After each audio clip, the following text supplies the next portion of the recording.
All right, Kick Out Crew Nation. This is referee Adam coming to you live from the great state of Alabama. And if you're watching with us right now, it's you can see Richard Brown. He's from Ad Free Shows. You know, he's one of our top guys. Many of you guys have met him at some of our gatherings. And at the bottom of my screen right now is owner and promoter of Canadian Wrestling Elite, Hotshot Danny Duggan. Brother, how you guys doing tonight? I am doing absolutely fantastic. Thanks for having me. I'm doing well Richard, as I am doing good as well. Thank you for having me. all right, so as we're listening, y'all probably going to get a couple of different accents. You got the Canadian A from Richard, and you got this old Southern drawl from this old boy right here. So you're going to get a couple of different accents as we go. But It's quite the contrast there from Alabama to Canada. and the And I crazy often get accused of having like a blend of an American and Canadian accent. So I'll meet you guys in the middle and bridge the gap. so anything I say he don't understand, you could probably help him, and vice versa, because he does stuff all the time that I have no idea what the hell he's talking about. All we need is someone from Massachusetts and we're set. Sounds good, eh, Richard? I can start rocking the Dakota accent too, pretty good if I need to. No, so I've had the pleasure of hanging out with Richard a few times, and I mean, we just hit it off, and we'll just be sitting around the house or something. I'll just get a random text message from Richard. We're just jabbing at each other, man. So it's been like a good brotherhood. So, and What do those texts consist of usually? your mother Jeez. or my See, anytime mother. I get a picture from Richard, I have to be careful with opening that picture in public because I don't know what it's going to be. Okay, so I'm not the only one who does that too. Okay, good. Okay, good. I didn't want to bring it up and put him out there like that, but no, like I said, Danny, you're owner operator, Canadian Wrestling Elite. How long you been in the wrestling business? Oh, I've been involved in the wrestling business now since 1999, and I began very loosely as a young teenager helping out at local wrestling shows, like 12, 13 years old, putting up chairs, setting up the ring, ringing the bell. Started actively wrestling at the age of 15. So I've been doing that almost 22 years now. And I have been a promoter for, well, technically officially with CWE since January of '09. So we're going on our 16th anniversary of that. I've done a couple spot shows prior to that throughout the years, but a full-time promoter since 2009. And where do y'all run out of exactly? Pretty much all of Canada. So we That's we awesome. cover most of the map. Yeah. Right now we're focused mainly on four provinces: Manitoba, Saskatchewan, Ontario, and Alberta. Prior to the pandemic, we were covering most of the country. We were supposed to, we were set to make our debut in Montreal, which would have been the first time out that way, and then shortly after the Maritimes. But the world closing down kind of put an end to that, and when it opened back up, the economy shifted quite drastically. So we haven't quite created that range yet, but we're slowly getting there. This year has been a really good year for us. With near 100, I think we're gonna close in on around 120 live events this year, which is insane. So we're getting there. We're just we're doing it slowly and patiently, and making sure we can survive it while we do it.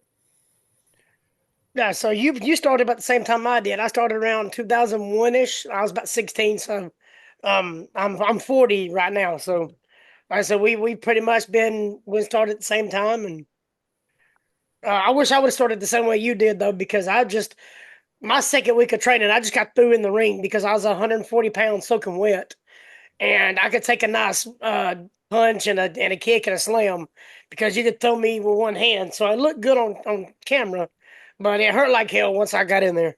That was pretty much my bringing into the business as well, with one of the small local independent groups here as well, was wrestling and in the ring probably well before I ever should have been, but was very lucky enough to immediately get to work with a lot of really talented guys that kind of caught me up to speed and took me under their wing and got me caught up. Who did you officially get trained by? So I was in, like, when I first started wrestling, when I started at 15, like I mentioned, that was like a grab bag of guys from River City Wrestling in 2002, 2003. I was refereeing at the time. So I would show up before the events, and whoever was the booker or locker room leader at the time was usually holding court or training session at the time. And I trained under whoever was leading that at the time. So that was like my first few months of wrestling in the business. But long story short, that company had to cease running all ages shows in the market due to a change in insurance in city of Winnipeg buildings at the time. So I ended up going and training with a fellow by the name of Tomahawk Gene Swan here locally in Manitoba, who was working with the Canadian Wrestling Federation at the time. And they were a touring group based out of Winnipeg. So here I was, 16 years old, training 5 days a week at the wrestling school, missing high school to go on the road and tour Canada. So I trained with Gene, and he was the one that really taught me the fundamentals of pro wrestling and polished me in a way that I didn't get to learn with the prior training I had. So I really learned how to do this fundamentally with Gene. And then after a couple of years of working independence here in Canada and throughout the U.S., I got a really great opportunity when a fellow by the name of Johnny Devine moved to Winnipeg. Some might be familiar with him. He was with TNA Wrestling for a long period of time. And being Canadian, he was in an incident in the U.S., which required him to come up here and have some surgery. So unfortunate for him, but lucky for me, that placed him in Winnipeg for that surgery and that recovery. So he opened up a wrestling school while he was here in Winnipeg in 2005, 2006. And I spent a good chunk of time training under Devine. And having been wrestling for a couple of years at that point, he was really my polish, really taught me, the psychology of pro wrestling and putting it together on a larger scale, than local independent Canadian wrestling, being somebody that was actively wrestling on TV and pay-per-view and things of that nature. So I credit Johnny Devine and Gene Swan for my training officially.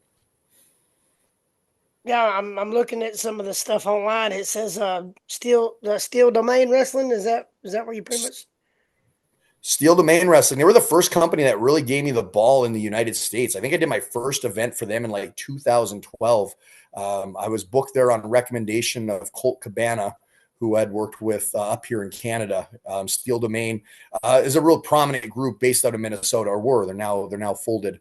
But they were like a big company in the Midwest, like in 99, 2000, 2001. That's where like Colt Cabana, Ace Steel, CM Punk, a lot of those guys from the Midwest really cut their teeth before they became bigger on the independents. So they had a lot of stock in the Midwest. So like getting an opportunity there in 2012, even 10 years after, their notoriety was a pretty big deal. And I went and did a tryout match, if you want to call it. They were kind of looking at me and another wrestler by the name of AJ Sanchez from up here in Winnipeg, who Colt recommended as well.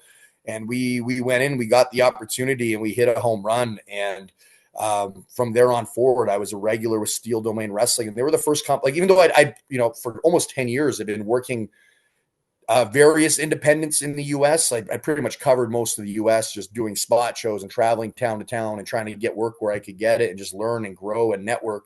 But Steel Domain was the first company to bring me in consistently in a featured position. I was the Northern States heavyweight champion there for a long time, including their time on television. So I really credit Steel Domain as the company that really gave me an opportunity to show I could be a top player for an independent company. Because from there it just blossomed, and I was working everywhere in that time frame, like from going to Portland to Maritimes, like all over the place, started booking me and treating me as a top act on the independents once I started hitting with Steel Domain. So was AJ Sanchez one of them guys that you just like when I wrestled, there's a guy named Cabin Mandan. It's just anytime we was in the ring together, we made magic. Was AJ Sanchez one of them guys that just no matter where you were, what you did, you always made magic together? Yeah, I couldn't even keep track. I'm sure somebody has some kind of a record of how many times we've wrestled each other, but I'm not exaggerating when I say I probably shared the ring with him 400 or 500 times over 22 years. And that's might be undershooting it. We've always had incredible chemistry, especially at a time I was a babyface, because he's a big boy. He's 350 pounds, and he can move too. So for me as a younger frame babyface, he was we were perfectly matched for any audience, good guy versus bad guy, and we're able to tell that story with our athleticism and our character. So anytime we got an opportunity to perform anywhere, it was always magic. Still is. We're going to be wrestling each other in front of over 1,200 people next week for another organization here in Winnipeg. But this time, the reverse, for the first time in our careers, me going in as the bad guy, so to speak, and him as the hero of that company. So we're going to be changing it up, 2 decades later, and see if we can still make the magic work. Richard, have you got to see them have any other matches together? Have you got to see Danny and AJ? have any matches together? Yeah, I've seen them quite a few times. I don't know how many times off the top of my head that I've seen them work, but everything Danny says is true, and I'm looking forward to seeing them against each other here in a couple weeks as well. Oh, so It'll be a good, you get to see that match coming up then. yeah, it'll be a pretty big crowd, I think. I don't know. Have you, besides like wrestling in the couple of shows you did with WWE, and have you wrestled much with people with crowds over 1,000, Danny? Oh yeah. I've been very lucky Yeah. in my Okay. travels to do that. Whether it be in Japan or Eastern Canada, some really big shows in the U.S. But yeah, definitely WWE would probably be the largest. Yeah. What about locally, like Winnipeg? Have you done much with the 1,000 plus? This I this will probably be the biggest for a ticketed event. It's funny you mentioned that because I was thinking that the other day. Because like over the years, like we do so many different fairs and festivals and different cultural events that sometimes have like we do Lilac Resort every year here in Manitoba, and that always has like sometimes up to 1,000 people at it. So it's tough when to really hammer it down. You start taking into consideration some of those events that are either open to the public or joint affairs with other functions. But I think for a ticketed event in Winnipeg, this will be the largest. There's been a couple right in that range. Like I know when PCW started in 2002 here in Winnipeg, they claim 1,500. I think that might be an exaggerated number. It might have been closer to 12. I was helping out. I think I was carrying like ring jackets to the locker room on that show because I was 12, 13, or 14 years old or something at the time. But there's been a couple of shows over the years. I did a couple for like Action Wrestling Entertainment. Mike Davidson's first projects in the early 2000s, where he had those big television tapings and pay-per-views with the Steiner brothers, Lex Luger, guys like that. And there's some like 1,000 plus crowds on those ones we did. So this one's definitely up there. Well, What it'll do you be prefer? definitely something good to see. That's for sure. It'll be a good match between you and AJ and the other two. Yeah. Do you have do you prefer like the bigger 1,500 people, or do you like the more 400 or 500 people, more the intimate type I setting? just love wrestling, man. You put me in front of 20 people or 1,000, I'm gonna have fun all the same. Like I love professional wrestling, and Richard mentioned me getting an opportunity to work with WWE, and that was that was a time I really had to kind of like that realization that doesn't matter how many people are in the building, there's still four corners, some turnbuckles, a ring canvas, and you're in a wrestling ring. It's all the same. So I remember I did a dark match with Jack Swagger in like 2017, 2018, prior to SmackDown. And I remember before the match, like this was like I'd done almost a decade's worth of extra work for them, but I've never actually had the opportunity to get a dark match before the crowd. It was always before in front of the agents. So that was the first time I was in front of their audience. So that's a dream come true as a lifelong wrestling fan who got into pro wrestling as someone who loved it from the time they were 3 years old. Getting to step foot in the WWE ring in front of the WWE audience, it was like goal achieved. So that came with a lot of emotion and backstage a lot of nerve before you go out there.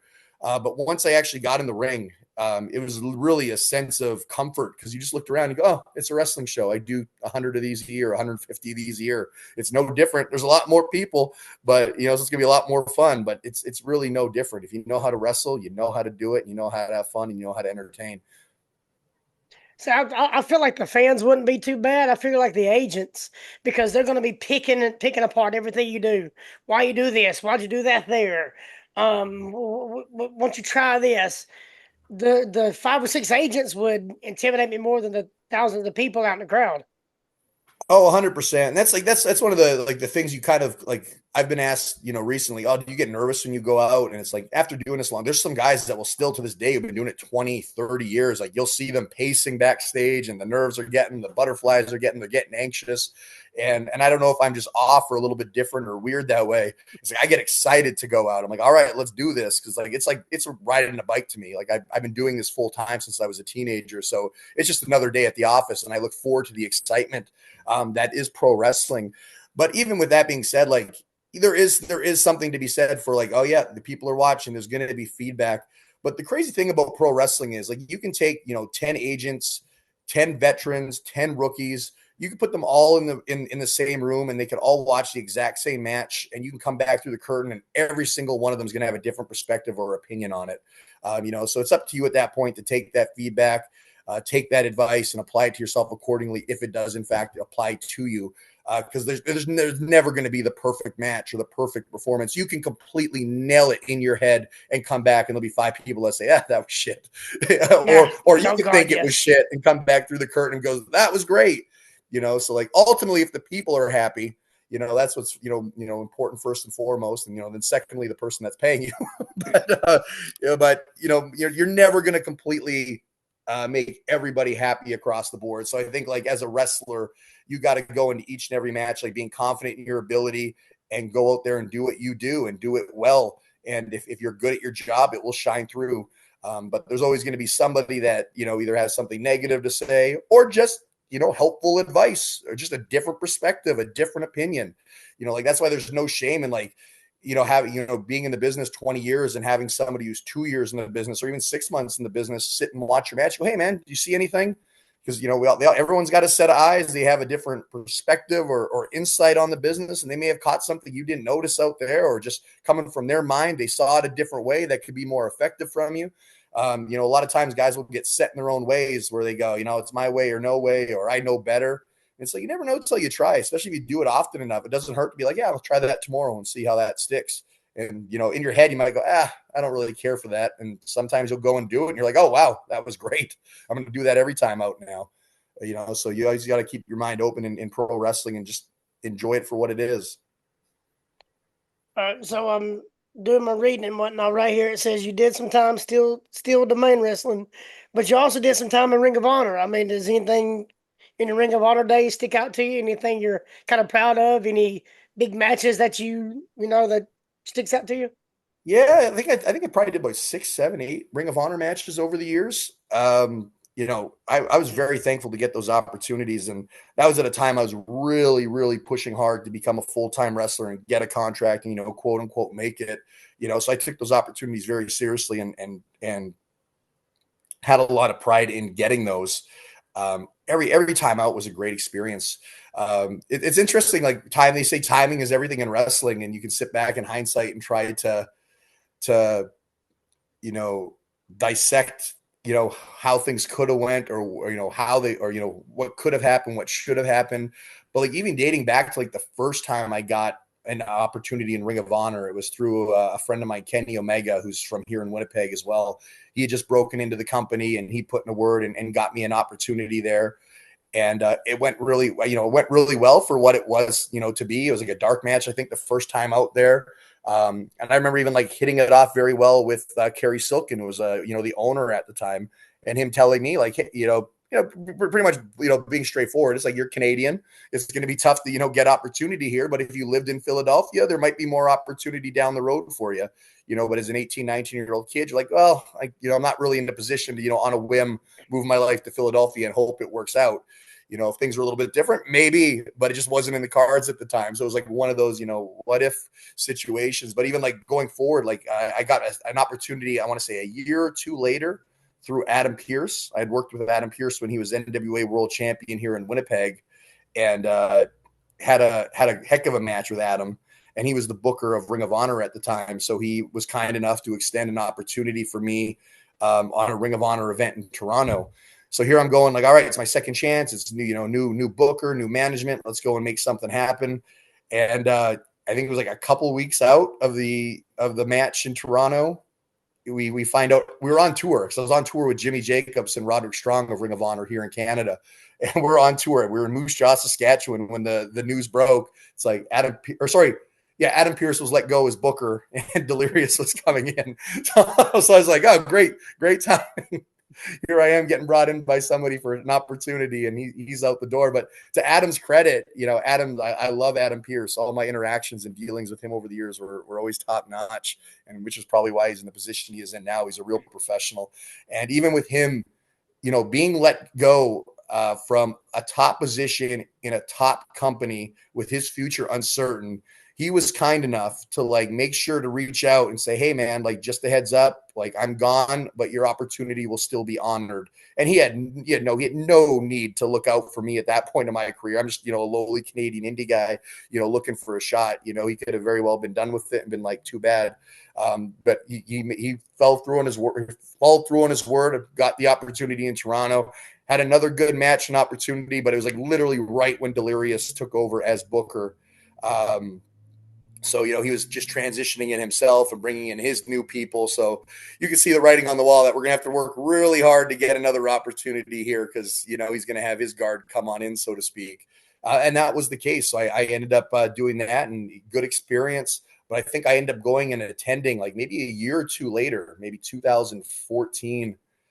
I went and attended like a New Japan Ring of Honor tryout in Philadelphia just to get my foot back in the door and try to get back in.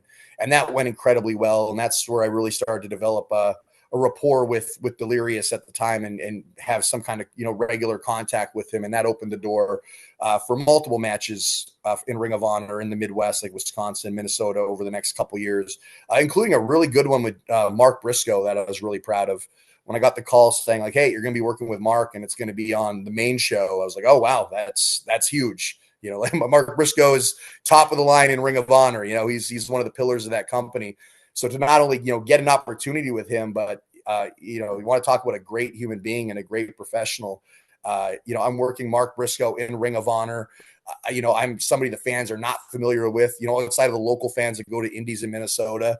And, that match could have been easy and over and done as quick as he wanted it to be. And he gave me a lot of that match. Like if you go back and watch it, he did a lot for a guy that didn't work for that company and had no certain future in it. Was an absolute pro, like even just putting it together. I felt I was getting too much. And he's like, no, brother, what else do you want to do? Like we went out and we had a great match. So I'm really thankful for my time in Ring of Honor. And, unfortunately the pandemic hits, shortly after that, and then they got bought out. So, things change and move on. So how awesome is it finally getting to see him being the Ring of Honor champion? Because you got to see him do his work, how hard he worked in Ring of Honor, just seeing it finally pay off after all these years, finally holding that title up in the air. How's that feel? Oh, that's great, man. You like to see good people in the business get ahead because, unfortunately, for anyone who's in the business, a lot of times, a lot of guys who are complete shitheads are the ones that end up getting ahead in the business for whatever reason. There's a lot of philosophies on why that happens, but there's a lot of times you'll see guys get opportunities or, get a major push, if you want to call it that, a job. And you're like, oh, that guy. Because, not because you're not, not because it's sour grapes, but just because, you shared locker rooms with them or worked with them and they weren't always the kindest people or they treated some people poorly. Mark Briscoe was just always a class act. Like even prior to me wrestling him in Ring of Honor, we had him and his brother Jay up in CWE in our first year, and they were just great people. And the same thing, they were here, they worked with two of our guys here in Manitoba and just absolutely killed it in the main event. And that was like in our company's first year where we're still building and trying to create a reputation and brand for ourselves. And they just went out and went balls out on an indie show in Winnipeg when they didn't have to. And we're just great in the locker room, went out with the boys on the town after and are still remembered and talked to about to this day. So when you see guys get that opportunity, that put in the work, it's gives you hope for humanity in the business. Yeah, he's one of them guys I would love to meet sometime. I would have loved to meet Jay, definitely, but I would love to meet Mark sometime if I got that chance. Yeah, they're both great human beings. I mean, I'm looking at some of the names for Ring of Honor. I see RJ City, Bobby Dempsey. I think he did some time in NXT. Nick Nemesis. I mean, you've done a lot of work in Ring of Honor, man. Just Cheeseburger. He's doing a lot of work now. Yeah, that was one of my favorite matches in Ring of Honor. If not that one's right up there with Mark, because anyone who knows me or is familiar with my work, I'm an old school wrestling fan. I'm a wrestling traditionalist. I'm appreciative of all styles and I'm adjusting to all styles and opponents because you need to be in this business, but my heart lays with, traditional pro wrestling. I'm a pro wrestler, baby.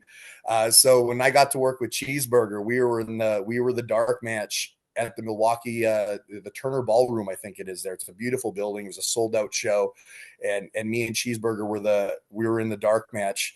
And we like Ring of Honor's got a reputation of being like top tier, like full acceleration pro wrestling. Like you're going to see hard hitting wrestling, high flying wrestling, innovative wrestling, dangerous wrestling. Like you're going to see, Like you're going to see the envelope pushed in Ring of Honor, like in every single match. They were very unique that way and kind of trendsetted that, where most professional wrestling shows weren't formatted in a way Ring of Honor was and turned many promotions into.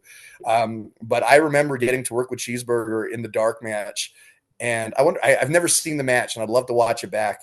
Like we just went out and put together like a fun Gaga pro wrestling match, like character style pro wrestling match in front of the Ring of Honor audience.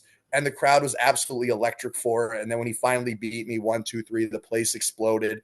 And it was nice. It was nice to me because it was like, it still works. Because a lot of people believe, oh, that old wrestling doesn't work. It still works. You tell a great story. It works every single time in front of any single audience. So that was like a feel-good moment for me. I remember laying down, taking that pin and the place erupting. And I'm going, it still works. Pro wrestling still works. Like everyone thinks it's more complicated than it needs to be sometimes. You have a good guy, a bad guy. They connect with the audience. They tell a story. The people come along for it. Yeah, and I miss that good old fashioned crowd work, man, because we just did a Comic-Con out here in Huntsville, and I mean, just holding a headlock and just yelling at the crowd. I mean, I love that old school dynamic, man, and I miss it on TV right now. Yeah, so a lot of people just don't have.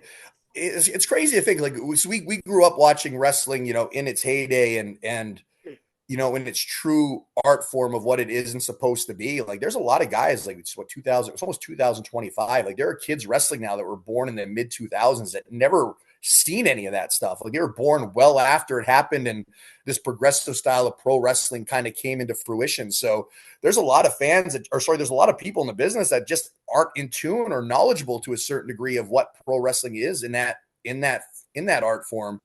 But like realistically, and another part of the problem is it's very, if you're an athletic person, and there's a lot of guys that are guilty of it, but some are able to overcome it. And those are the ones that usually go on to be really good and become somebody. If you're a young wrestler and you could do something really athletic and really impressive, you're probably going to do it. And when you do it, you get a great reaction for it. So you go, oh, if I do this, they're going to respond. So it almost becomes a crutch, and they don't dig any deeper to how do I tell this story or how do I get that same reaction without having to do that. And if you've got great character, great personality, you know how to manipulate those strings to bring people on for a ride. It's like there's like an argument people have like, oh, moves matter, and some people say no, moves don't matter. Both of it's kind of true. Like if you tell a good story and you hook people with the proper emotion, the move does matter. But realistically, any move could matter in that moment if you connect with your audience. Like if the fans are waiting for a baby face to get that moment on a heel, and that story's been built correctly and properly, to culminate at the end of that match, and that baby face finally gets it. Doesn't matter if it's a punch, a DDT, a shooting star press. If it's been built up properly where he finally gets it, whatever it may be, the people usually respond all the same, regardless of the theatrics of the move. But it takes some work to figure that out. And sometimes it's uncomfortable work because you have to go in front of audiences and sometimes play with different match structures and philosophies and different psychology. And sometimes it doesn't connect, but that's part of the learning process. You go, oh, that didn't work tonight. Let's try this tomorrow. Or maybe, we pull back here or we, step on the gas here to get the proper reaction.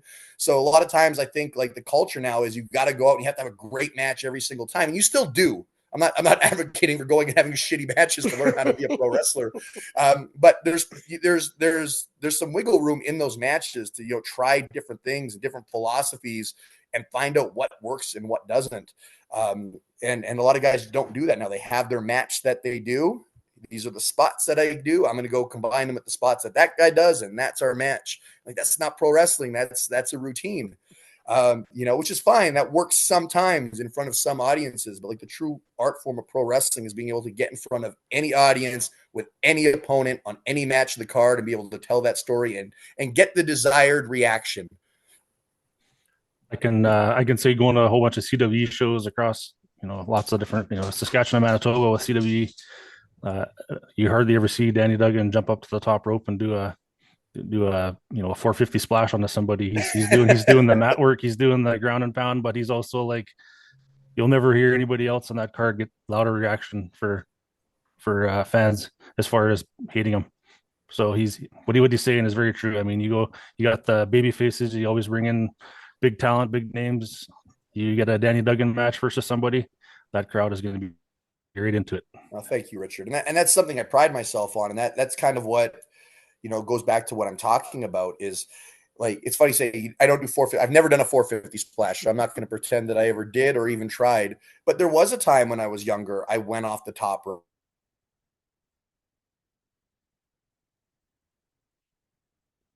Oh, I think we may have lost him for a minute. But no, I understand what he's talking about too. It's Instead. So I learned how to be, especially with the amount of dates we work up here. A lot of guys don't understand that as well. Yeah, hey, so there a he lot of is. there I am. So, when you're wrestling once a week, once a month, you don't put too much thought into it because you're not wearing the body out too much. But like when you're wrestling, like in November, we got 16 events on the calendar in November, and that's our Rumble tour. So we're wrestling a match and doing a pretty in-depth Rumble every night. So that's 32 matches I'll wrestle next month. You got to be mindful of what you're doing with your body. So, you like that being the Canadian wrestling culture, you learn along the way, okay, that move, I'm going to be in rough shape. So I'm going to figure out how to do something that's a little more safe and a little more conscious to my long-term health this month and try to get the same reaction out of that. And that's kind of the key to it. And like Richard talks about me getting that reaction every night is, people hate me. And that's the reaction I'm going for. I'm not going for the reaction of, oh, that was a really cool move. Yay. Or holy shit. That's not my job in the position I am on the card with the character that I portray.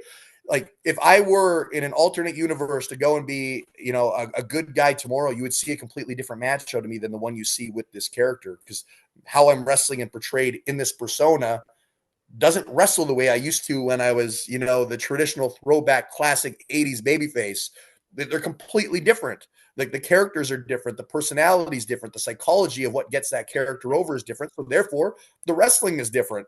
You're not going to see a lot of cool, flashy moves out of me in this form of my presentation because it would detract from that heat that I'm getting. Because if the people are something, wow, that was pretty cool. You're not going to hate me as much if you're, being wowed and astonished by the things I'm doing. I'll save that for when I want you to be wowed and astonished by the things I'm doing.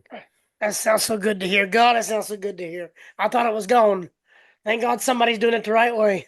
They say up here, like, 'cause we bring up a lot of like 80s, 90s legends. Like that's my cup of tea for pro wrestling. And that's, ultimately what really connects with the audiences we go to in a lot of these markets. But a lot of them say, and we wear that badge with pride. They say, you guys up here, they say we're the last territory of pro wrestling because we're the last ones to go on the road, go town to town, do it every single day, but try to apply the old principles of pro wrestling. And but with that being said, like there is definitely a lot of new flavor in there too. It's finding that balance, but like ultimately in psychology, you can dress it up and put some flash and some garnish of modern pro wrestling in there too, but it still falls within that realm of traditional pro wrestling, and that seems to be the secret to success up here. Yeah, I mean, it's just like I can't remember who said it, but it's like a buffet. You got a little bit of flip stuff. You got some punch and kick. You got some submission. You got a little bit of everything for everybody. So, I mean, it's just like down here. Everybody wants to see flippy shit, and I get so tired of seeing it, man. I want to see, being a ref. I want to see a good heel just do the whole thing to where he's choking you out with a shin while he's looking at the referee griping. And he's just doing that dirty shit. I love that type of heel. Yeah, and like I remember first hearing the term coined by I think it was Scott Demore when I was training at his school, like almost 20 years ago now. He was talking about like Ring of Honor at the time. And he called it a one note wrestling show because every single match was exactly the same. And it's true. Like you watch like that because Ring of Honor became like such a, like a pop cult, or what's the word I'm looking for? He had such an underground, like a cult following Yeah. amongst people in the business and those getting into the business. Like that's been replicated 100 times over on the independent, 1,000 times over on the independents. And now even on television to some degree, where you watching out there, everybody's doing a lot of stuff. Like there's some cards you'll be on. And part of it falls on the booker or the producer, if there is one, like to make sure these things aren't happening. But a lot of times you don't have those resources at an independent show. But you'll watch, and it's like every single match will have a dive. Literally every single one, from match 1 through 6 or 8. Every single one will have one. Or every single match is we're going to trade false finishes back and forth and kick out of 3 finishing moves before we finally beat the guy. And it's like, if you've seen that in match 1, and then you've seen it in match 2, and then you've seen it in match 3, you really don't need to sit and watch match 4, 5, and 6 because you've seen it all already. But it's weird. Like I'm in the independent, so you kind of understand why it happens, and you don't make excuses for it or justify it. But a lot of it is just the culture that the independent wrestling business has created, where it's like, if you don't go and do those things, you're not the person being talked about online. Or if you didn't have the best match of the night, it's like, well, we're going to go and continue to book the guy that did instead of the guy that did. Where, like, I come from a philosophy, like, if I'm going to do an independent show and I'm coming in for one night and I'm a heel and I'm working your baby face, it's my job to get your baby face over. I'm not coming back next week. So I want your guy to look like $1 million. Even if he works like 10, I'm going to try to make him look like $1 million, because that's my job to do. I could go in there and make myself look, but a lot of times if you do that, you don't go in and get, quote unquote, all your shit in. They go, oh, well, that wasn't that great. Didn't do a bunch of stuff. Did you not hear the reaction that guy got?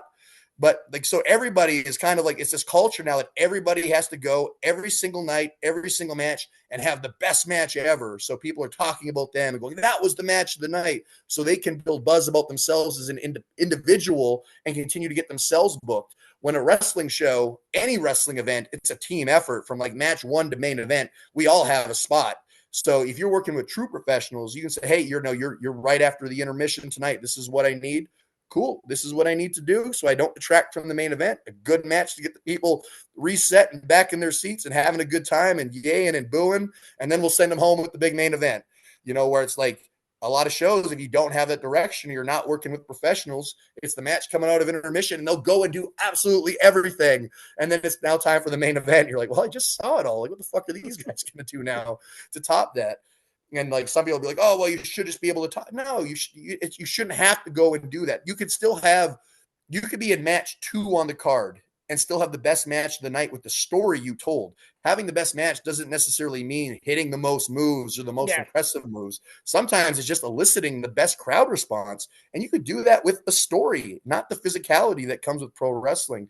But the independent culture has really kind of develop that dog, eat yourself mentality, where it's like, if you don't go and just outshine everybody as an individual, you're not getting ahead. And I've been a victim of that before, because I've done top independents, like Prestige Independents, where I went out, had a good solid match. They'd send me out as a heel. So I'm like, all right, it's my job to go and get heat. So my focus is on getting heat, not necessarily getting over, so it's like, well, we're going to go with the guy that got over. It's like, well, who got him over? You need guys to do that. So it's an interesting culture. It's an interesting culture that's not always to the benefit of the business growing as a whole, a company growing as a whole, or even a wrestler, like learning how the business works and operates. Like, as a wrestler, you need to understand, like, because if you go and work for WWE and end up working there, you'll find that out real fast. Like, you're not going and doing everything in every match. If you're the dark match that night, or you're the opening match on the house show, like, there's going to be restrictions, there's going to be time, and there's going to be like, don't do this, this, this, and this, and this. And that's for good reason. Like, that's, you're presenting an overall product. You want people leaving going, wow, that was so great. I can't wait for them to come back. Not going, wow, all right, I saw it all. I don't need to do that for a while. And that's a lot of independent shows under the guise of like, oh yeah, we got to leave it all out there. Almost all of it. Leave a little bit something for next time. Yeah, it's kind of like when you meet a girl on the first date. You don't want to do everything on the first date. You want to just open it up a little bit and leave her something, to look forward to the next date. That's right. That's how I look at it anyway. That must be an Alabama thing, is it? I was going to say, my wife just shot me a look. Like, that's not how you were operating. Well, if I give everything on my first date, I never see the second date. So it's. I was going to say, less is more. You gotta make a. Because a lot of times, if you give them just a little bit that first time, it gives you more time to get over your personality and connect with that audience. Yep. So even though you're physically deficient, they're like, you know what, I really like this guy. I'm going to give him a spot anyway. It's like pro wrestling. I guess little guys got to do what we can to get noticed. Nah, So starting back, Richard, you're starting laughing back too there. hard. Wait a minute, Richard, you're laughing too hard at my expense.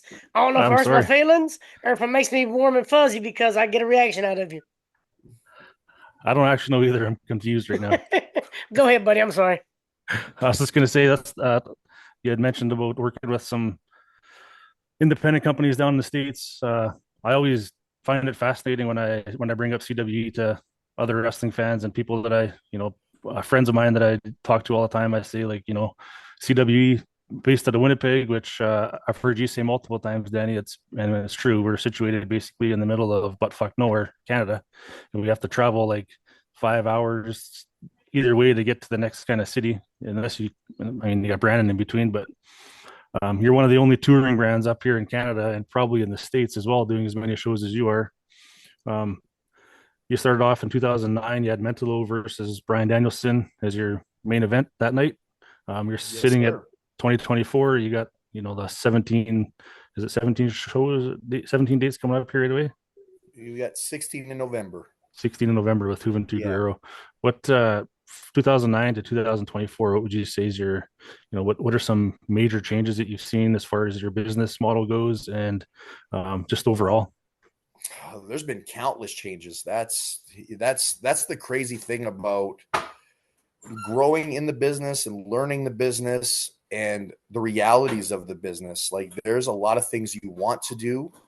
Like I've said before, like how I want to operate my business and how I operate my business sometimes are two completely different things because you have to factor in so many things, from the business itself to the economy to just how things are operating. And just trial and error and seeing what works and what doesn't. Like when we first started in 2009, I was a 22-year-old kid with no money. We were just as a traveling independent wrestler trying to get ahead. I felt I built enough of a network locally that I could get something going here that would be a benefit to myself and the talent. So 2009, you look at 2009, our first year, like our first event was headlined by Brian Danielson. That year we had Nigel McGuinness as Ring of Honor World Champion. We had Austin Aries as Ring of Honor World Champion. We had Seth Rollins here, the Briscoe brothers. I think Kenny Omega debuted that year or shortly after.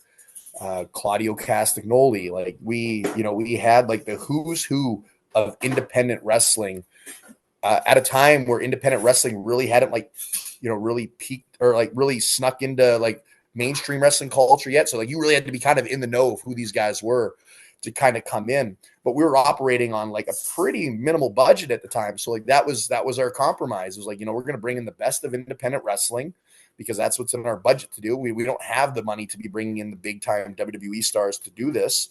But it also, that started as a blessing. So it was like, okay, well, like, I knew who they were.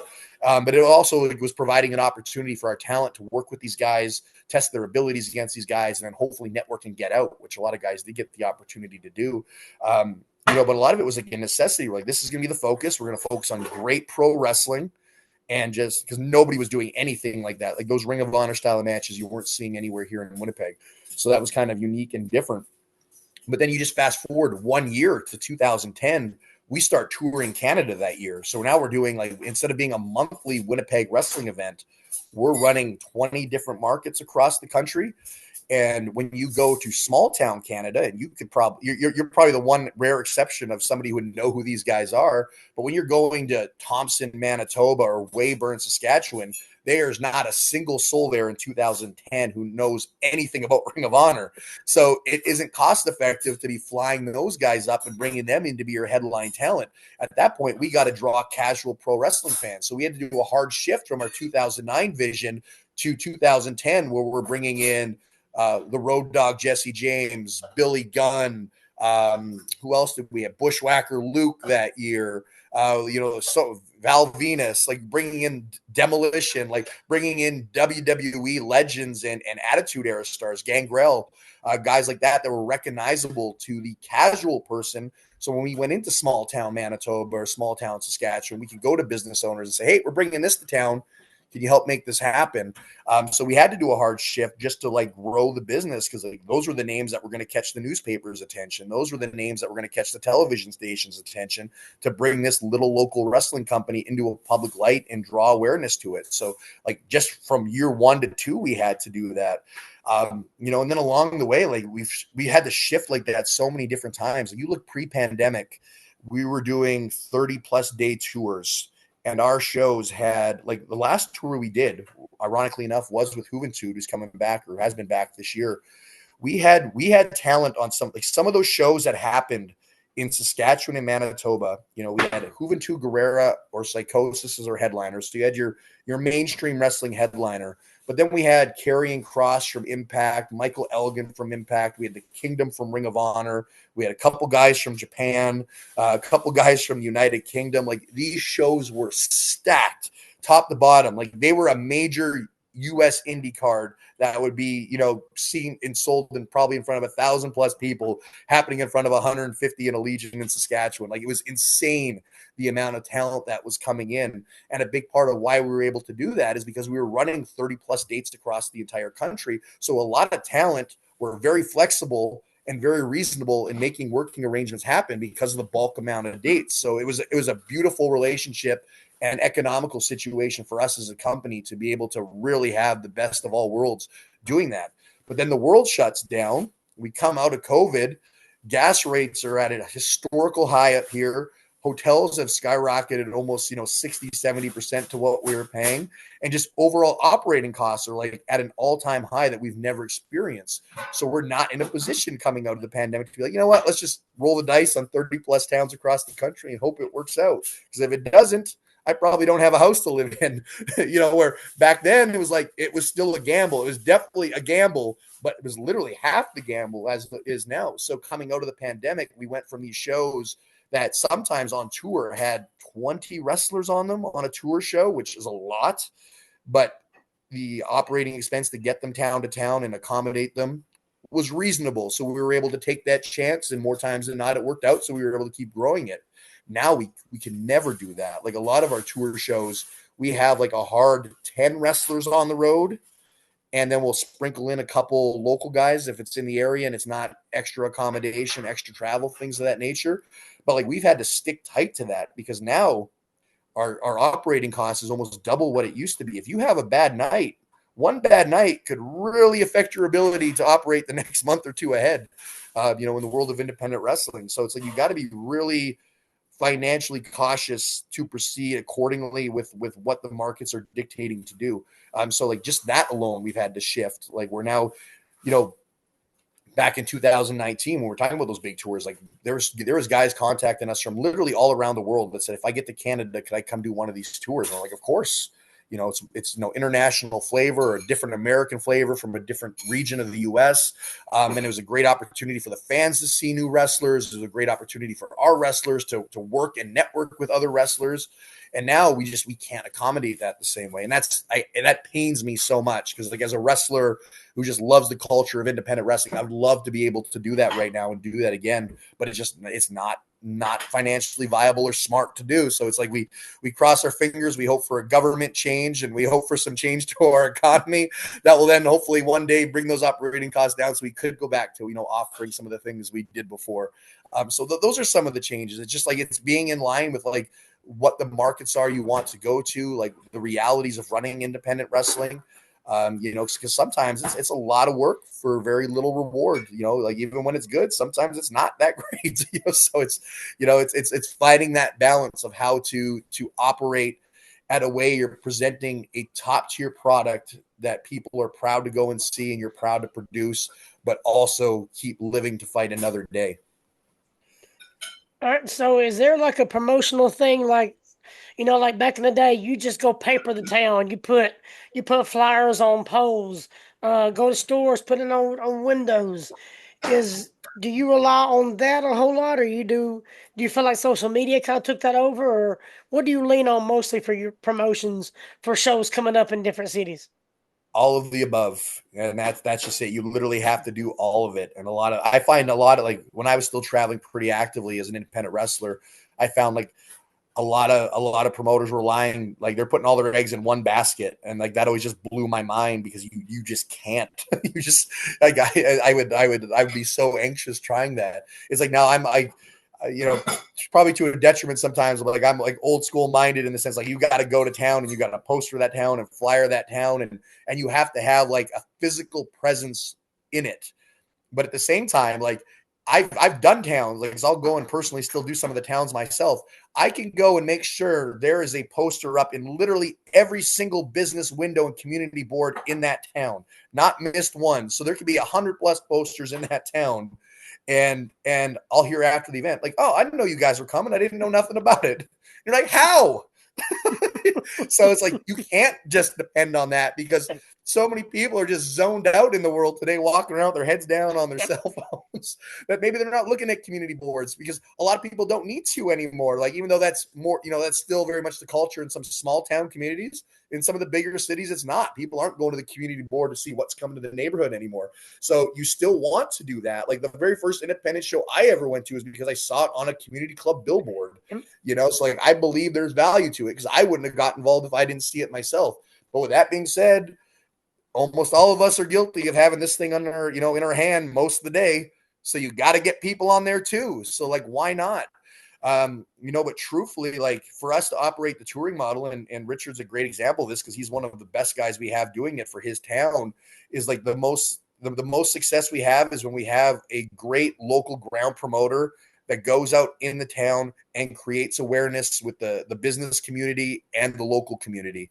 If you have somebody in town connected to the audience that's right there and can spread the word, that's worth its weight in gold, more so than almost any promotion technique you can do, like just independently as your own. So like having a good local promoter that goes in, knows the community, connects with them, spreads the word, gets it out there. And then best case scenario, if you can associate it with, like in Richard's case, we always do a fundraiser for the Rivers Firefighters Department out there. Now you're doing a great cause in the community. You're having a reason for people to come out that otherwise wouldn't give two thoughts to pro wrestling. But you know what? They're coming to town. It's something different. It's something fun, and it's supporting the community. Let's go check it out. So it's like you gotta do a little bit of everything to draw people in these days. Like, because like not only are you fighting with so many entertainment options, like just traveling through doing different things, but there's so many entertainment options now on your TV, phone, computer here that it's like you don't even have to leave your house. So you really have to entice people and really grab them and be like, no, you really have to come see this. Yeah, I would think sponsorships as well. That goes right back to the economy, right? Sponsorships are even harder to get for these small towns because everybody's feeling the pinch, kind of, Canada wide or worldwide right now, and it just trickles down to your, the cost being higher for yourself to tour and do these things. That's probably one of your biggest hurdles right now. Would you say is the gas and the economy? I would say earlier this year, like because we knew that bubble was going to burst. Because when we came back, we were surprised that I actually wasn't too bad yet. We're like, it's actually a lot of our sponsors were excited we were coming back, helpful in us coming back. But it's probably around, maybe earlier this year, you started hearing for the first time from ticket buyers and businesses. Like, I'd really, really want to. I just, it's either that or I can't get groceries this week. So like, I don't know what the economic situation is, in full in the US, but I believe it to be similar to what it is here. And it's just, people are getting pinched now where it's like that disposable income isn't the same when it may not have been the same a year ago, but you weren't, you hadn't felt it yet. It hadn't really, set in yet. So you might have been a little more irresponsible with your spending or not as mindful of where it was going. But now, a year later, people are going, man, these bills are starting to add up. So you are starting to notice that. But at the same time, I think it's kind of like it's crazy because we're talking about the economy being bad and the hurdles of it. Like this year, 2024 will be our most successful year as a wrestling company, which is amazing considering our economy is in the worst shape it's ever been in the year since the year we started operating. But a part of that is we're a family-friendly, affordable form of entertainment. Like you want to go see a WWE or AEW event now, or you want to go see a concert or a professional sports game, it's through the roof. Like you can't justify bringing you and your 4 kids out to go do something like that. 'Cause it's going to cost you literally hundreds of dollars, like sometimes high hundreds of dollars to go and do it. But when independent wrestling comes to town, you can take the whole family out, feed them, get some merchandise, and still come out okay at the end of the night. So um, I think for at least now, it's kind of working out to our benefit, where people are going, you know what, we want to go out, we want to do things, we want to be entertained, we want to have fun, we want to spend time with our family. This is a more reasonable, cost-effective way to do it. So I think that's been a big reason why we've been so successful this year, because as things get more expensive, we're still an affordable entertainment option for people. Yeah, that's for sure. I can attest to that 100%. You can you bring CWE to a town, and a town of 1,300. Let's say like myself, Rivers. 3 years ago, we had 250 people in there, and this last time we were there, it was 400 plus, because of the branding as well as the entertainment value that Rivers and small towns don't get. So that's Yeah. huge. And even really, if you really want to dig in deeper, like WWE now, they've cut out their second and third markets for house shows. So they weren't really coming up to Canada a lot in the first place. They're going to be coming up here a lot less. So if you want to see live pro wrestling and see stars that were on television, you're going to have to go to an independent wrestling event to see them. So that's going to be a benefit to the industry, I think. I'm just hopeful that they can maintain enough of a buzz with the casual audience that they're willing to go and see independent events despite not being able to see the big show live. But, AEW doesn't spend a whole lot of time in Canada. And when they do, it's specifically in the large markets. So we're the only ones that are, kind of in the trenches and going, to small towns and making it happen. So, that's what we used to always say. It's like, well, WWE is never coming to Estevan, Saskatchewan. WWE is never going to Rivers, Manitoba. So we'll go and we would be rewarded for it. Like, there might come a time in the next year where it's like, well, WWE isn't going to Winnipeg anymore, so we're going to reap the benefits. We'll go to Winnipeg. I think there's gonna be some interesting changes. Like we just talked about changes over the years. Like I think there's gonna be more in the next year or two, depending on how the economy changes or continues to change in the next year or two, and how WWE remains hot. If they in my time in the business, and Adam, you could probably attest to this too. It's like when mainstream wrestling is cool and popular, the independents are cool and popular. Like everyone just loves pro wrestling. So that's why it's interesting to see WWE being as hot as they are and AEW losing interest. You're like, come on, guys, pick it up, stay in there. Because it's like you see them start to dip and you hope that's not going to be a residual effect to the rest. You're like, if wrestling can stay hot, we all stay hot. So it's like, please keep fighting. Yeah, it's like promotions like GCW and like the higher independent ones. As long as it seems like when they're doing good, it's some of these smaller guys. Like down here in Alabama, it seems like we're doing better too. So I understand that 100%. Yeah, because it's in the media, it's in pop culture. Like when it's cool to do, people are more open to go, yeah, wrestling, that sounds fun. But when wrestling's a dirty word and not popular, people are like, wrestling? You like wrestling? Right now it's a cool thing to be to your buddies, like, hey, do you want to go watch pro wrestling? Yeah, that sounds fun.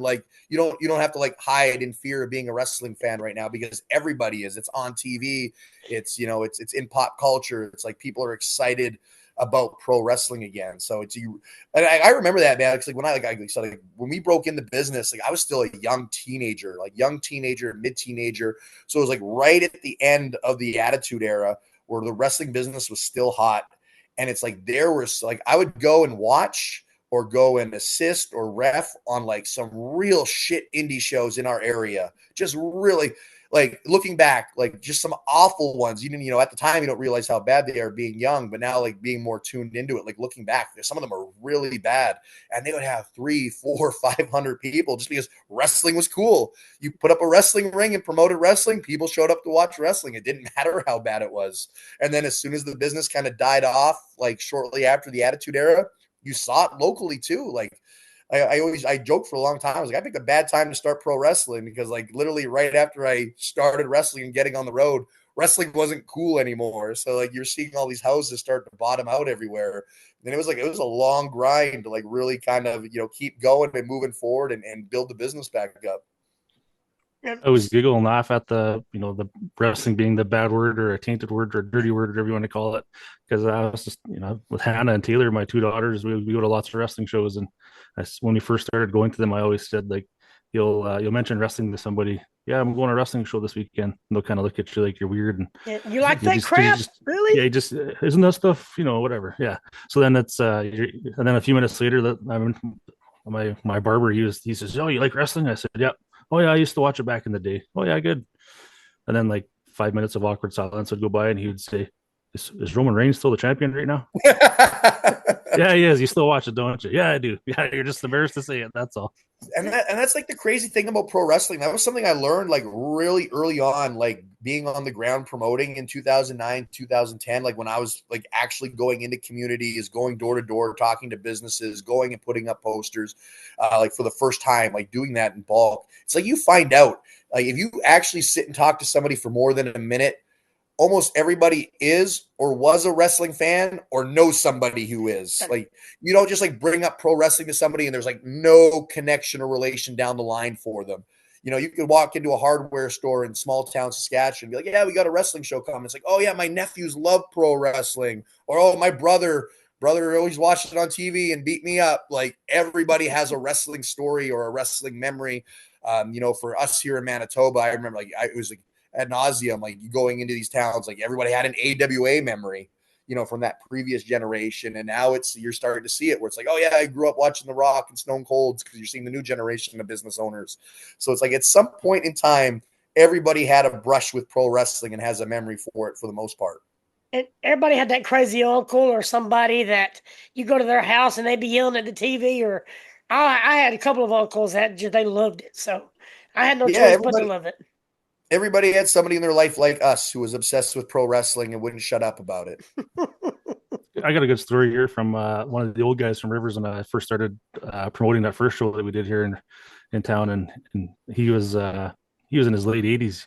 Worked at the old air base in Rivers here because I used to be a training grounds for the Air Force base, and he says, "Yeah, I remember wrestling actually come to Rivers once," and I was kind of like, "Oh, are you serious? I don't ever. That's crazy." "Yeah." He goes, "Well, actually, they didn't come to Rivers. They were supposed to do a show. AWA was supposed to do a show in Brandon, and they couldn't land at the airport in Brandon, so they ended up diverting to Rivers, and they landed him at the Air Force Strip here." And he says, off the plane come like Andre the Giant and Hulk Hogan and all these people. So then that shuttle them from Rivers 20 minutes to Brandon to do the show that night at the Keystone Center. So Oh wow. and there was a couple of them sitting there saying, "Yeah, I remember that actually. That's funny. I never thought about that for years." So that was just kind of a Yeah. cool little story. So and with wrestling in America, Canada and on this side of the globe, it kind of goes up and down. It goes in spurts. But you've been in Japan a few times. How is the culture different from what it is here? Like the wrestling culture or just the Yeah, culture in general? well, just the Uh, wrestling culture because there's great years and then there's kind of like them lull years where it's just kind of down because you've been to Japan a couple of different times. So yeah. I've been over there for DDT. I've been over there for two of Yoshihiro Tajiri's promotions that he was in charge of.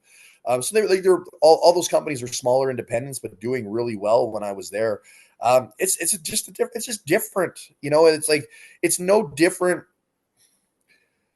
How do I articulate this? It's like pro wrestling is universal. It kind of goes back to what we were saying. Like if you tell a story that people can understand, they're going to connect with it regardless of the language that's being spoken. You just have to know your audience and figure out what it is they want and how to tell them that story. Like wrestling in Japan is the difference between wrestling in Japan. There are some like stylistic differences if you yeah, really want to break it down. So I don't want someone to take this out of context and be like, he's an idiot. He doesn't know what he's talking about. Like, yes, wrestling in Japan can be drastically different than wrestling in the States with some of the style and presentation. But their psychology just a little bit. It's more of a sports-based pro wrestling match opposed to an entertainment and theatrical sports-based match, if you want to call it that. So like there's some fundamental differences in that way, but like if you know how to entertain and connect with an audience and get them to like you or dislike you, you're going to get a response in Japan, in comparison to what you wouldn't hear in America. Like the same way as if you were wrestling in front of a crowd in New York and you go to wrestle in Tennessee. Two completely different styles of audiences, some slight difference of styles in the pro wrestling and how it's presented to them. But ultimately, the storytelling is the same. You just may change the structure of the match and maybe some of the moves, or change the pace of the match. But like ultimately, the fundamental of pro wrestling is storytelling, and that translates in Japan. That translates in Mexico. It's like the vehicle used to drive it might be a little bit different, but like ultimately, the engine is the same. So if that makes sense. I got you. Hell yeah. Well, I've kept you for about an hour. I mean, I don't want to keep you too much longer. Richard, is there anything you can think of that I may have missed, or anything you want to know about? I think it'd be cool if you could tell a cool road story or something that's kind of, that people don't really think about traveling up here in Canada with the atmosphere, or maybe a story from a talent that has caused issues or gone over and above. If you want to get in trouble today, Danny, please tell us now. Yeah, you ain't got to say no names, nothing like that. But I mean, by no Oh, means. No, don't do that. No, there's no, plenty no. of them out there over the years. I tried to refrain from them these days in my old age, but there's a couple. We've had a few run-ins with guys over the years that haven't always been favorable, but you're always going to get a couple bad apples in every batch. Oh, If anybody wants a good story, they could just Google the Brutus Barber Beefcake and Canadian Wrestling Elite. I'll save Danny that hassle for that one. I hope my friend Brutus is doing well. Sincerely. Life is too short to hold on to grudge and anger. So I hope he feels the same and is living a good life. No, man. Yeah, like traveling up here.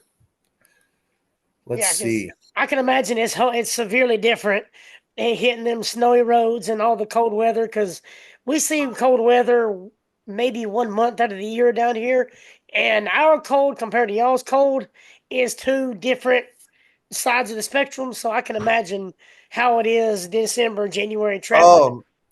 If you want to talk weather stories, man, like the reason one doesn't pop to my head is because we've literally had hundreds. Like it's just another day at the office, especially touring up here in the winter. Yeah. Like last winter was last.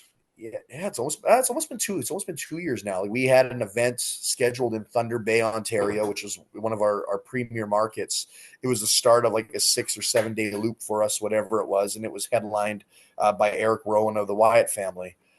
And from Winnipeg to Thunder Bay, it's about an 8-hour drive, give or take.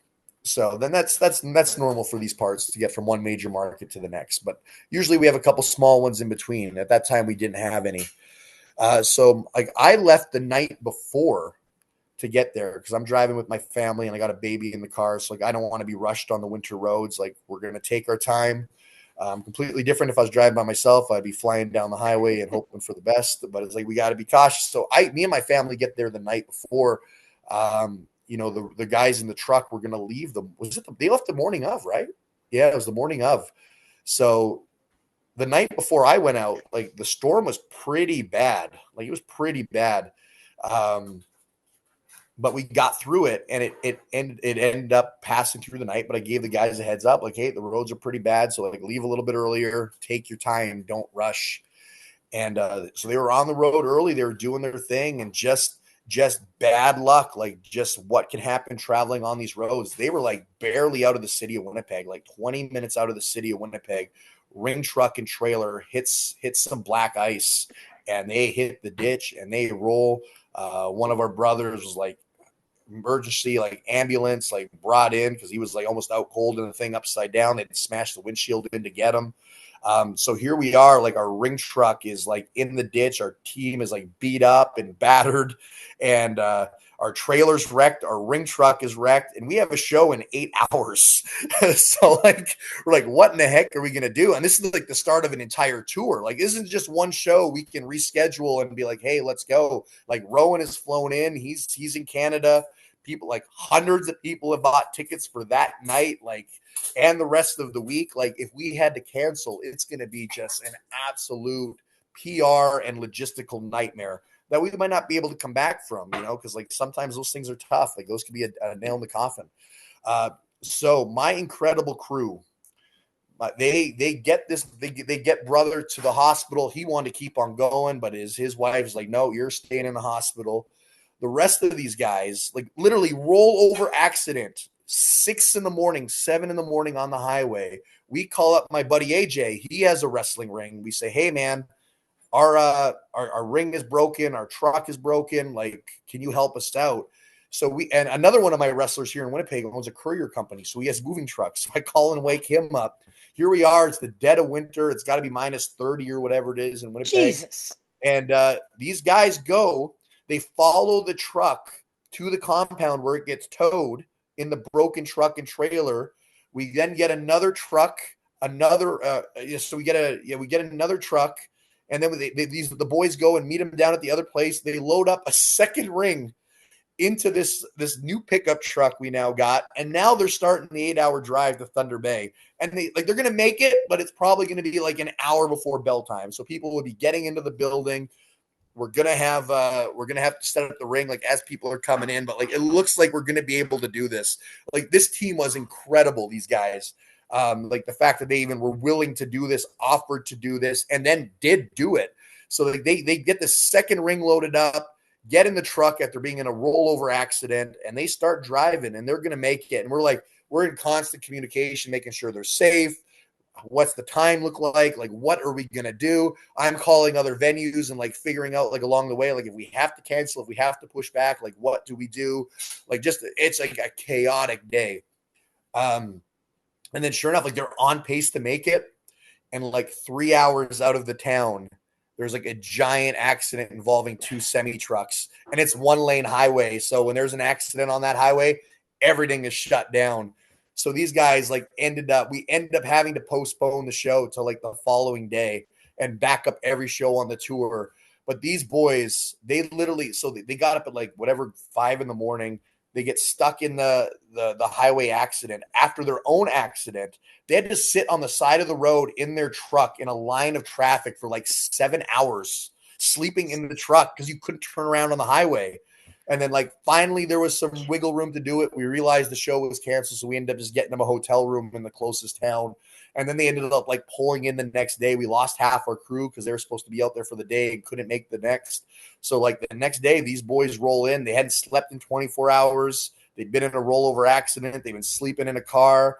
They set up the ring, and we had a pro wrestling show the next day in front of a full house. Like it was incredible.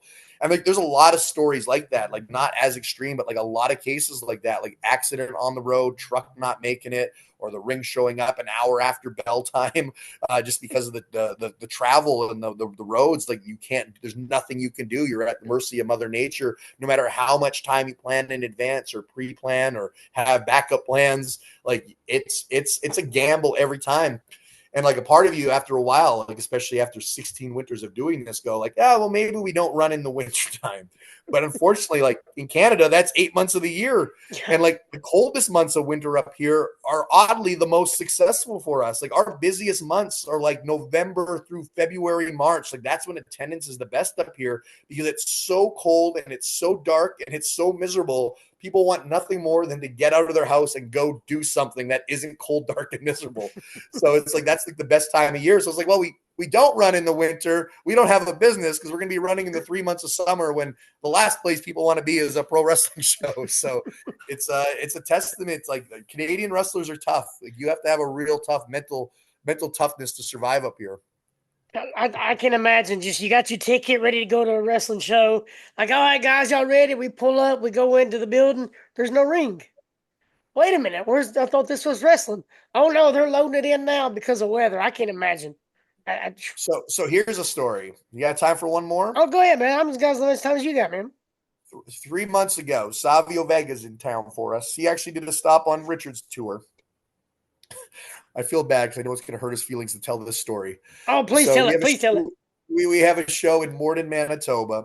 I don't know the complete specifics. I've heard different perspectives of how we got here and how it ended up this way. But one of our boys, Kevin O'Doyle, was driving the ring truck. And he's a sweetheart of a man, and we love Kevin O'Doyle. But for some reason, whether it be the GPS or a human miscalculation, in the middle of a rainstorm, trying to get to the venue a little bit sooner, he turned the ring truck and went to drive through a farmer's field instead of the highway. So we're in a downpour, muddy field, and instantly our ring truck and trailer is now stuck in the middle of a farmer's field with no way of getting it out. And this is like 3 hours before the show, and they're only about an hour away. So I'm thinking, shit happens. Like, worse has happened. I'm not going to stress. I'm not going to worry about it. Like, literally worse has happened, as I just told you in the story before. I'm like, call a tow truck. We'll be fine. We'll get it figured out. For some reason or another, they could not figure out getting a tow truck there in a timely fashion. But they happened to get a hold of some farmer who had like a little small bulldozer, like plower tractor, Yeah. Bobcat. Side by So he side, yeah. hooks up his Bobcat to the front of our ring truck, and Savio Vega is sending me videos from the front seat of this tiny little Bobcat pulling our truck through a farmer field at like 10 miles an hour. I'm like, oh, don't worry, we're going to be there in about an hour. I'm like, no, you're not. Not at 10 miles an hour. You're not. Like, you're an hour away, but you're going to have to pick up the pace.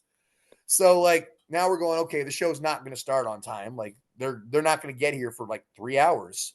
So, sure enough, being a total pro, it's getting a little uncomfortable. It's a smaller audience in Morden. The ring is not there yet, and it's close to bell time. And we've told people, and they're in a small town, farm community. They're laughing at it. They understand the plight we're in, but you don't want to push people's patience too much. So we're trying to soothe it. We're doing promos. We're doing meet and greet. We're doing Q&A, doing our best to make a worse situation better. And we're getting there, and it's getting to a point where like communication's being broken off. Like, is this ring ever going to get here? So it's like, it's a little after 7:00, which is the bell time. Jimmy Jacobs, formerly of AEW this week, Jimmy Jacobs was on tour with us, and he tours with us quite frequently. He has for us for the last 15 years. He was scheduled in the opening match with Kamikaze, a wrestler from Western Alberta, another great talent. And so the two of them, this is the first time they were going to work together, and I was really excited for it because it was going to be magic. And it's getting uncomfortable, and we're like, well, the ring's going to be here around then, but I don't know if the people are going to wait that long. So what do? Jimmy says, do you mind if we go and wrestle without the ring? Jimmy, if you want to go and wrestle without the ring, you're more than welcome to, because I know if anybody can do it, it's going to be you. And sure enough, Jimmy Jacobs, who was actively at the time, in the head office alongside Tony Khan the day before coming to our tour, was now wrestling on a community center floor in Morden, Manitoba with Kamikaze, and they're wrestling around the building and on the stage and with chairs, and they made it work. They had a match, and we gave them the signal, hey, ring truck just pulled up. So they took it home, and he beat them on the floor 1, 2, 3. We got the ring up, and we finished the rest of the show.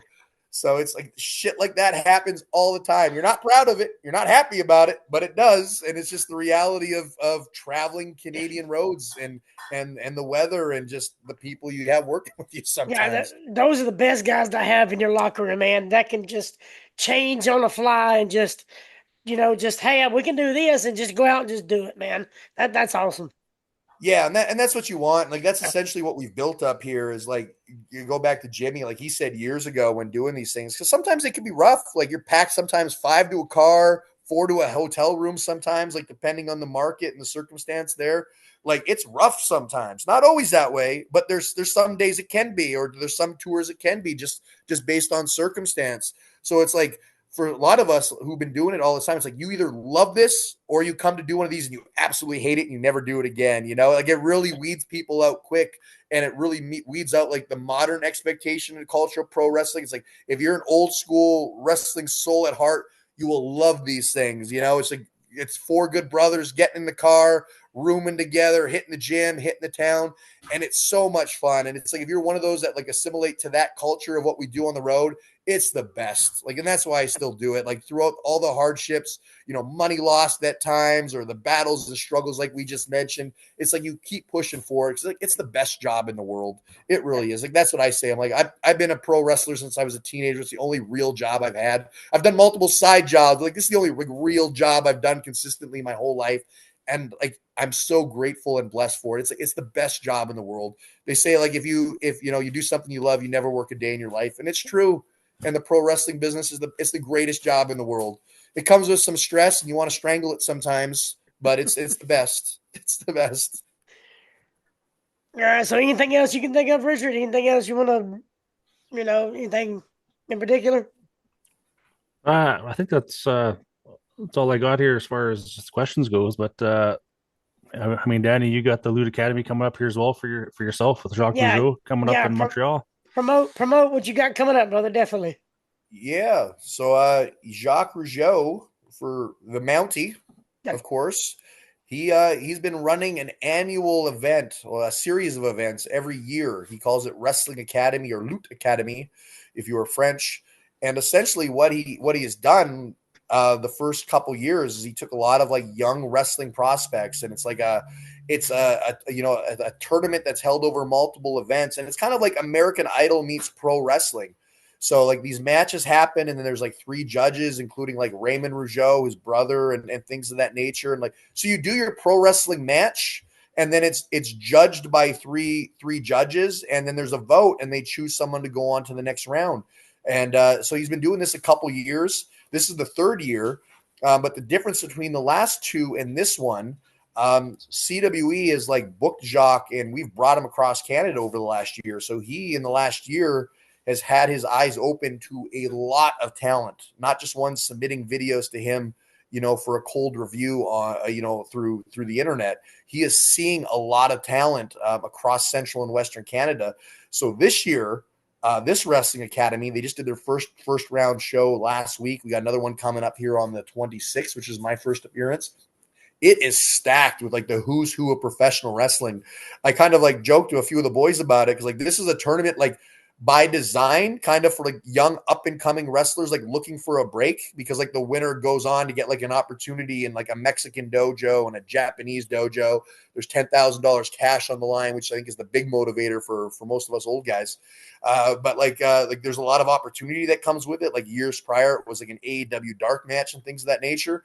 But like this year, it's not like a young prospects game. Like there's a lot of young prospects in it that are good and going to be really good, but it's like the who's who of pro wrestling. Like you have Mentolo, AJ Sanchez, Bobby Sharp, Vance Nevada, who's been doing it 30 plus years. Like you've got like some grizzled, experienced pro wrestlers in this thing. So like looking at it, it's essentially what CWE's envisioned to be. It's like the best of the best under one roof, and he's bringing that to Montreal, but with Eastern Canadian talent as well. So I'm going there for the first time, and oddly enough, I'm wrestling the CWE champion Mentolo, who's back for his second appearance in the tournament after being drawn back in. So like I'm really looking forward to it. It's a big opportunity. Jacques is working incredibly hard, and through my relationship with him here in CWE, coming a dozen times over the last year to putting this thing together. He's so passionate about it. It's fun to sit on the other end of seeing someone's passion. Cause like that's usually me to my talent and my crew. Like we gotta get our promos in. We gotta do our social media posts. We gotta do this. We gotta like, come on guys, get on board. It's like I'm on the other side now watching Jacques do that and seeing the passion and the frustration and all of it come together as he's really, trying to make this project work. But he's doing an incredible thing for a lot of young Canadian wrestlers and old Canadian wrestlers in this one, and I'm really excited to see it come together. Guys should be really thankful for what Jacques doing here, because he's really, really trying to put a spotlight on Canadian wrestling, and he definitely has the name to do it. Yeah, that's awesome to see. It looks like there's about 8 or 9 wrestlers that I've seen wrestle with you on your tours and other places who were there. So that speaks volumes to the Canadian wrestling scene, specifically in Winnipeg as well. So yeah, there's a lot of good guys up here, and like that's essentially why CWE started in the first place. Because like when I started traveling to the U.S., as a teenager, I was like, oh, we've got a lot of guys back home that are way better than the guys out here. There's a lot of really good guys out there too, but like per capita, I was like, we got some really good guys that just nobody knows about because we're in the middle of nowhere, as we said earlier. So it's like, let's give guys the opportunity and the platform to be seen and work with other guys and hope some of them catch on and get out of here. And that's, luckily been the case with a few, because yeah, like the talent in Central Canada is good. Canada's a wrestling country. It always has been. You go back to, talking about AWA's presence here and Stampede's wrestling's history. Like, you talk about like the style in Japan and being more sports based. Canadian wrestling's been more sports based and real, based in realism from its territory days than it has been an entertainment based, wrestling country. So a lot of that still lives where like, you go down to some of the American markets, they're breeding sports entertainers, and that's fine. That's what the business is to some people.